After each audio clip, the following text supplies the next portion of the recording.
اعوذ باللہ من الشیطان الرجیم، بسم اللہ الرحمن الرحیم۔ کسی ہرے بھرے جنگل میں ایک گائے رہتی تھی۔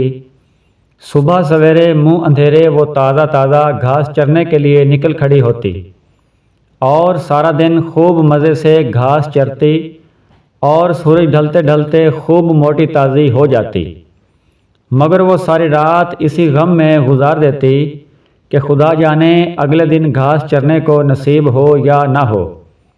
اسی غم میں گھلتے گھلتے صبح دم پھر سوکھ کر کانٹا ہو جاتی کہ پسلیاں دکھائی دینے لگتی۔ اب خدا کی شان کہ وہ جنگل دوسری صبح بھی ایسے ہی تر و تازہ نظر آتا جیسے کہ پچھلے روز تھا۔ گھاس خوب وافر ہو جاتی تاکہ گائے اچھی طرح اپنی طبیعت سیر کر سکے اور اس کا بدن پھر سے فربہ ہو جائے، لیکن رات کو پھر وہی غم میں گھلتے رہنے کا سلسلہ چل نکلتا اور صبح دم پھر سے خدا کی طرف سے اس کے طعام کا انتظام موجود ہوتا۔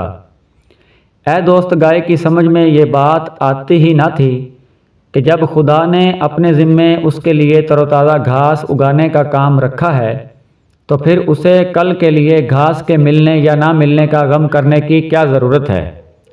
دراصل غور تو کر، یہ گائے ہمارا نفس ہے اور سرسبز جنگل یہ دنیا کی آسائشیں ہیں۔ اللہ تعالیٰ اپنے وعدے کے مطابق اپنے بندے کو روز اپنی جانب سے رزق پہنچاتا ہے، لیکن یہ لالچی نفس خدا کی رحمت پر توکل کرنے کی بجائے فکر فردہ میں گرفتار رہتا ہے اور کل کے لیے اپنے آج کا سکون تباہ کر دیتا ہے۔ اس ناسمجھ انسان کی عقل میں یہ بات کیوں نہیں آتی کہ یوم پیدائش سے اب تک بھی وہی رازق ہمیں رزق دے رہا ہے، بلکہ روز بروز اس میں اضافہ ہی ہو رہا ہے۔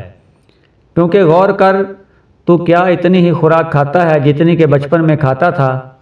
بے شک اس میں اضافہ ہی ہوا ہے، تو پھر اس کی رحمت سے نا امید کیوں ہے؟ اور کیوں تو کل کی نعمت سے محروم ہو کر اپنی جان کو خود عذابوں میں ڈالنا پسند کرتا ہے؟ اسی طرح ایک دفعہ کا ذکر ہے کہ کسی دیہات میں ایک ان پڑھ جاہل دیہاتی اپنی پالتو گائے کے ساتھ رہا کرتا تھا۔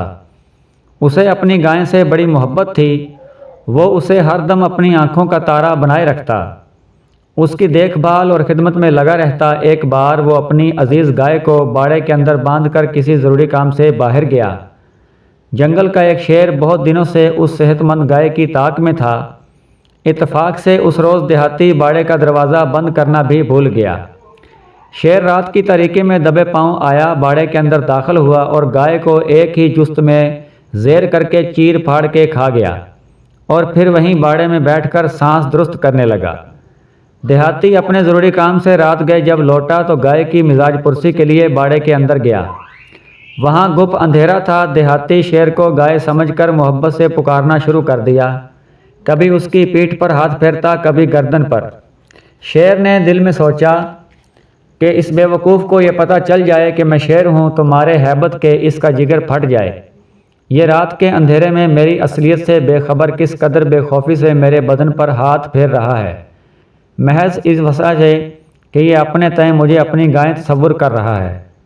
اے صاحب، خدا تعالیٰ بھی یہی فرماتا ہے کہ ابھی تو میری طاقت سے بے خبر ہے، تو میرے احکامات کو سرسری لیتا ہے۔